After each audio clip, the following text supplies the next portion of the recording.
şey üzerine.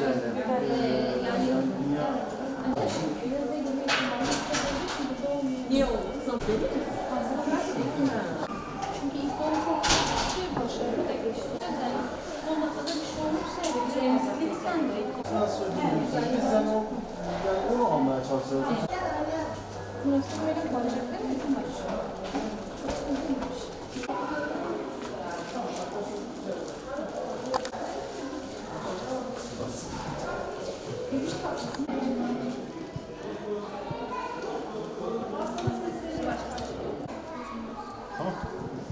Bugün burada Dünya Emzirme Haftası'nın önemine binaen size emziklilikte beslenmeyi anlatacağım.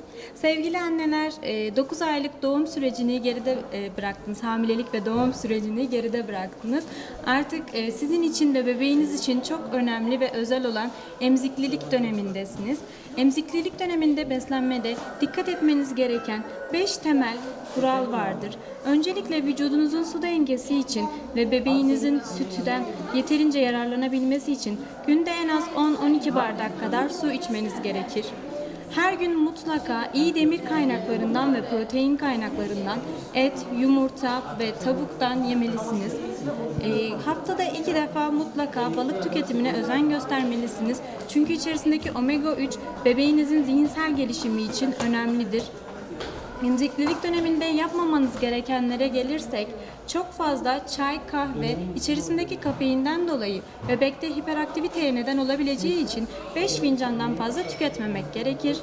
Emzirme döneminde annelerimiz için lahana, karnabahar gibi sebzeler hem kendilerinde hem de bebeklerinde gaz yapabileceği için onlardan bir miktar uzak durmaları hem onlar için hem bebekleri için iyi olacaktır. Daha sonra soğan ve sarımsak gibi içerisinde uçucu asitlerin bulunduğu emzirme döneminde sütte koku yapabilecek gıdalardan da çok fazla tüketmemelerinde yarar vardır. Evet, emzirme döneminde annenin belli bir enerji harcaması mevcut olduğu için iyi beslenmesi gerekir. Ama her istediğinde yememelidir. Dikkat etmesi gereken dışarıda satılan hazır gıdalardan, şekerli içeceklerden uzak durması, onların yerine ev yapımı kompostolar ve limonatalar tercih edebilir. Süt arttırımı için kalsiyum çok önemlidir. Kalsiyum dengesi için günde 2 porsiyon kadar, yani 2 su bardağı kadar süt, yoğurt, ayran gibi, kefir gibi gıdalarda tüketebilirler.